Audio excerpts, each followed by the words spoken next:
5वीं और 8वीं बोर्ड परीक्षा के परिणाम जारी होने के बाद पुनर्गणना संबंधी दिशा निर्देश जारी हुए हैं और ये जारी हुए हैं कार्यालय पंजीयक शिक्षा विभाग की परीक्षाएं राजस्थान बीकानेर के द्वारा। और इसके अंतर्गत बताया गया है कि पुनर्गणना संबंधी दिशा निर्देश किस प्रकार से रहेंगे। इसमें जो बिंदु है वो एक एक करके मैं आपको बता देता हूँ। पहला बिंदु, प्रारंभिक शिक्षा पूर्णता प्रमाण पत्र परीक्षा कक्षा 8 2025 और जो प्राथमिक शिक्षा अधिगम स्तर मूल्यांकन कक्षा 5 2025 की पुनर्गणना डाइट प्राचार्य के अधीक्षण और निर्देशन में संपादित करवाई जानी है। उक्त दोनों परीक्षाओं की वार्षिक परीक्षा के अंतर्गत केवल मुख्य विषयों जो कि देखिए साथियों, कक्षा 8 के लिए 6 विषयों और कक्षा 5 के लिए 4 विषयों की पुनर्गणना की जानी है। सत्रांक की कोई पुनर्गणना नहीं की जाएगी। देखिए यहाँ अब तीसरा बिंदु, परीक्षार्थी द्वारा पुनर्गणना हेतु विद्यालय में विधिवत आवेदन पश्चात संस्था प्रदान समय की सूची कक्षावार और विषयवार तैयार कर मैं निर्धारित शुल्क कक्षा 8 हेतु 100 रुपये प्रति विषय की दर से और के साथ डाइट में जमा करवाएंगे और कक्षा 5 के लिए पुनर्गणना हेतु कोई शुल्क दे नहीं होगा। दोनों कक्षाओं हेतु परीक्षाओं में विद्यार्थी जो परीक्षार्थी द्वारा पुनर्गणना हेतु अधिकतम विषय चयन की कोई सीमा नहीं है, यानी कि कक्षा 8 के लिए 6 विषय और कक्षा 5 के लिए आप 4 विषय अधिकतम चूज कर सकते हैं। डाइट प्राचार्य द्वारा पुनर्गणना हेतु प्राप्त आवेदन पत्रों की विषयवार संख्या के आधार पर आवश्यकता अनुसार परीक्षकों की नियुक्ति की जानी है। पूर्व में संबंधित विषय के परीक्षक रह चुके कार्मिकों की पुनर्गणना कार्य हेतु नियुक्त न किए जाएं। डाइट द्वारा संबंधित सीबीओ के मार्फत पुनर्गणना हेतु आवेदकों की संख्यानुपात में डाइट स्तर ब्लॉक स्तर के लिए कक्षावार और विषयवार समिति बनाई जाए और उसमें एक सदस्य आवश्यक रूप से राजपत्रित हो। डाइट द्वारा दोनों परीक्षाओं के लिए आवेदन पत्रों पुनर्गणना पर जो परिणाम का रिकॉर्ड निर्धारित संलग्न प्रारूप में आपको संधारित आपके करके रखना होगा। और पुनर्गणना में केवल परीक्षार्थी के द्वारा प्राप्त अंकों के प्रश्नवार पुनर्गणना की जानी है। प्रश्नों को नए सिरे से जांचा नहीं जाना है, ध्यान रखिएगा।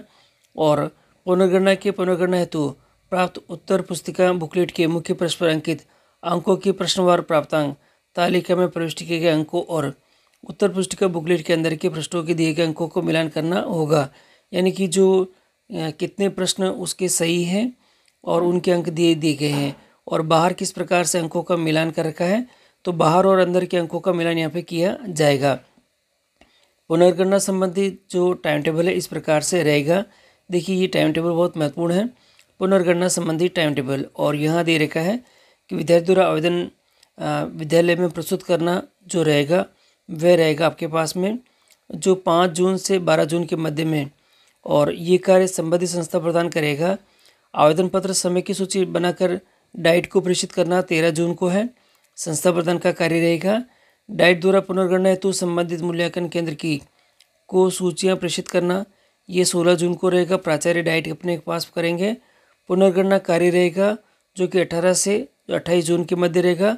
जो मूल्यांकन केंद्र यहाँ पर प्रभारी के रूप में रहेगा। पुनर्गणना उपरांत परीक्षा जो परिणाम परिवर्तन होने पर ऐसे परीक्षार्थियों को की संशोधित अंक सूची डाइट प्राचार्य को प्रेषित करना होगा। 6 या 30 जून को रहेगा। मूल्यांकन केंद्र प्रभारी यहाँ पर ये कार्य करेंगे और अंकों की सूची जो कार्यालय पंजीयक को उपलब्ध करवाने का कार्य रहेगा डाइट के द्वारा, ये 1 जुलाई को यहाँ पर रहने वाला है। अब आपको दिखा देते हैं कि फॉर्म किस प्रकार से रहेंगे। प्राथमिक शिक्षा अधिगम स्तर मूल्यांकन कक्षा 5 हेतु पुनर्गणना का आवेदन पत्र ये रहेगा, प्राचार्य के नाम से ये होगा।